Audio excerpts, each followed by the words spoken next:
Hello, ladies and gentlemen. It is time to wrap things up. It is time for the last map of our first ever Southeast Asian League. And it is Crested versus toString, PvP. Whoever wins this, gonna bring their nation to that pride, to that W, and that initial crown. All the glory and all the honor is on whoever wins this one out. And of course, we've gotten so many great games so far. So first things first, I guess I am not jinxed whatsoever. Consistent 4-3. Every single match I've cast over the weekend has been a 4-3. So you already know, if you guys want a close setup, you know who to get. But jokes aside, I just wanna, before we get into the game, thank everyone who supported the Southeast Asian League. All the casters, all the players, and everyone who's tuned on in. It has meant a lot to us that you're welcoming our little bit of our regional project for once from the SCPH side, and we do hope we can bring in even more into the future. More countries, more games, and even better experience. And I am very happy as well to say that we've had some good casters also providing their own local coverage on the SG side, on the Malaysian side, and the like. But thank you for checking this one out, checking this broadcast as well. But enough about that, about the sadness. It's time right now to see who gets the victory. Will it be Team Singapore or will it be Team Vietnam? It is do or die time truly for every single player. This is the last game for sure. There is almost no way to get a draw on StarCraft, and this is gonna be all down to it. We will be crowning a champion after this one. Will it be Singapore or will it be Vietnam? Let's find out as we get into the game.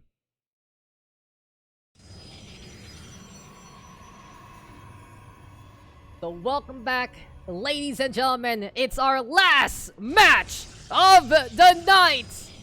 Oh yeah, it did reach nighttime already. So there you go, your standard StarCraft 2 experience. Introducing first, here on the northwest side of Deathaura LE, it is our Red Protoss from Singapore, looking to get his own crest on for the SG side and get the W. It is Crested.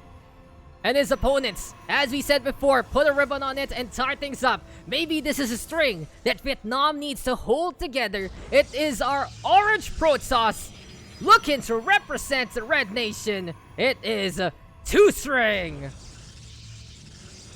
Now here we go, ladies and gentlemen, and like I said, thank you everyone for tuning on in. But let's just get into this game. Quick little recap though from what we've done so far. 3-3 scoreline. Victories there for Yakuzaku, the Lazy Titan, for Dark and Pure Kaiser Souls rather in the one map by, and then Okchos, Ashen One, and Just Simon on the side of Vietnam. So it really goes to show it is going down to this. But I gotta say though, for Vietnam, they're getting a really good team effort today, and they have really brought so much to the table. In any case though, it is going to be Sentry being warped on and chrono boosted out even. So Crested looking to play a little bit defensive so far. On the other side, it's going to be toString doing the same thing. So both sides having the same old idea so far.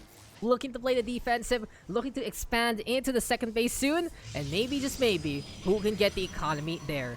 But it's interesting PvP to start things off. Our 2-gate 1-core setup is already good to go. So anything can truly happen from here. We get our standards and that's pretty much it. PvP is a mess and a half. And it's a fun mess for sure from time to time. But you can see one stable point and that is it. Still though, a while ago we saw PvP into the last one. Disruptors winning out against Colossi. And just goes to show without upgrades, it's kind of the difference maker there in a Protoss versus Protoss mirror matchup.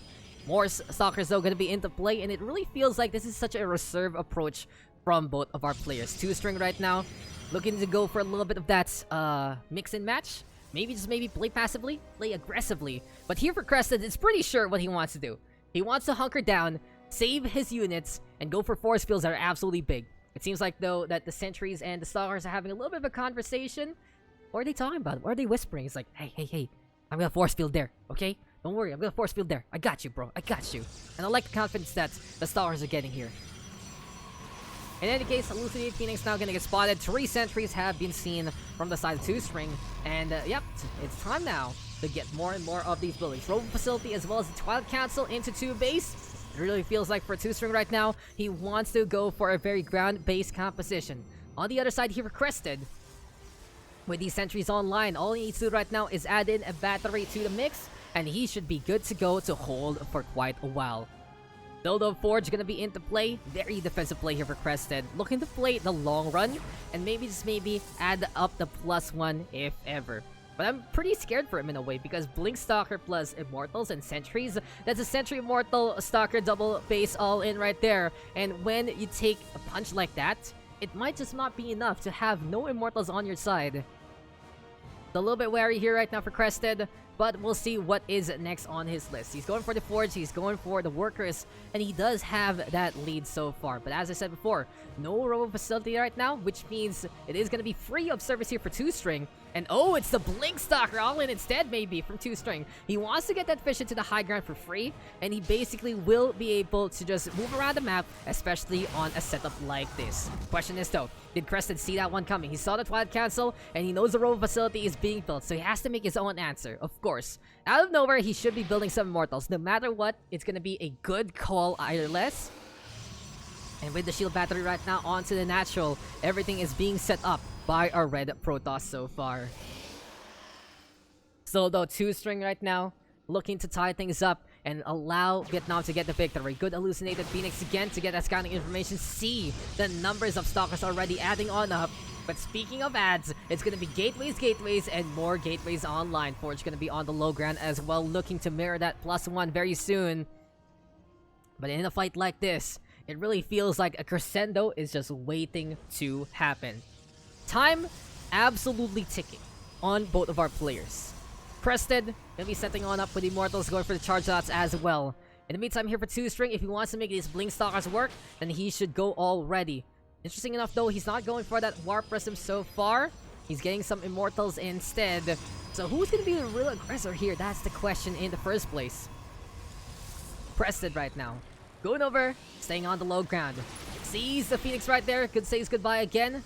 Hallucinations have been thrown on both sides, and that has been basically the set in this game. But with more and more Immortals right now for toString, just wants to get a big bulk of units and just mandle his opponents if need be. Zealots right now going to be out in front as well. That is going to be time right now for them to fly on around. They spot at the Observer though, as Crested gets his own kind of detection. And it really feels like both of our players just have such a cool feel for one another. For now, with Crested taking the tech on and going for the Templar Archives, I really see him dominate the front lines with some Archons. But something he really needs right now is gas. He is just running out of that after getting the High Templar on, and that's why he's getting the charge instead. Zealots costing no gas whatsoever, looking to get into the front line and maybe get the impact onto these Stalkers in the first place before they can get the blink on out. Silver toString is getting his own kind of devices. And basically, these two players have more or less the same thing besides, of course, the Archon advantage that Crested has. Can the numbers, though, for toString be enough to stem the tide? Does the 9 Stalkers enable him to get a little bit more done on the range department? But as we all know, the Archon is very, very tanky. And these are just gonna be the small little nuances that can edge the game to one player or the other. In any case, Crested right now looking to get another ball of blue energy. Immortal is going to be there as well. Neither side, though, expanding. They really feel the full pressure of this game. And they can really feel right now that they don't want to be the one caught expanding, caught without money, and caught without a warp cycle available. Although both +2 is going online, but it seems like it is going to be Crested again in the lead there on the upgrade side. And this is now looking to be a pretty dominant force from our SG player. He's going on the outside, and this might be a really good attack here from Mr. Crested. Can he find out where he wants to go on? Can he destroy his opponent? These questions gonna be answered very, very soon, as they are gonna be looking to get in position yet again onto the north side right now. Looking for a little bit of the push. Crested is waiting for something to really come online. This is just gonna be super, super close here. One disruptor though from toString might be the game changer that this game needs. And the thing to note though is there is no Blink Stalker whatsoever there for Crested so far. This is gonna be so close. There we go with Archons again. And finally, this is gonna battle toiling on over for both sides. It's toString on the defensive, Crested on the attack. There we go though with the battery overcharge. Nova is there to get a good hit onto only one Zealot. And this is just gonna be toString using this time to reinforce his Nova. And basically, as Crested is waiting out that battery overcharge, it's gonna be patience. My name is the Red Protoss. But here we go again. Big army advantage right now from Crested. Beautiful force field to make sure the Disruptor cannot cross on over. And this is gonna be easy dicing for Crested right now. Into the back line go. Oh my god, the Nova is absolutely huge. And it will turn things a little bit in the favor of toString for a little bit. But no, Immortals are still there alive. Another Nova gonna be into play. Slams on down to the barriers, but it's still not enough. These things are way too tanky. And Crested is surviving. Crested is going at it. And with the penultimate and most important unit staying alive, robes are pulled just to die. It seems like Singapore will be the ones to stay on in course. And they are our grand champions. Crested wrapping things up in such a good way. And one decisive attack was enough to get that victory. Oh, so close from toString. Oh, so very close that the Nova was absolutely huge. But in the end, Crested staying alive with the Immortals, with the Archons, way too tanky against the Disruptor. And Singapore is your champion in the Southeast Asian League. Oh my god. What's in the end? The army counts, the upgrade advantage. Crested, trusting in the process, staying alive for as long as possible. And then take the note there, just wasn't enough from toString. Good ideas on both sides, but I really felt like, you know, he's going for Blink Stalker, but he's not going on the attack, so he's not doing, you know, he's not doing what he's supposed to be doing in a way. You want to be cheeky with the... Oh, my cat just fell off me. Sorry about that, guys. You want to be cheeky with the Blink Stalker, right? And the Observers, they make such a big difference, especially on the current map pool, where you got a map like Deathaura, which has a triangle formation, and with Blink Stalkers, you go to the high ground, you can go to the low ground, be as pesky as can be. So, really interesting there from toString. And he almost bailed it out, in all honesty, with the Disrupt. But macro there from Crested, a lot better.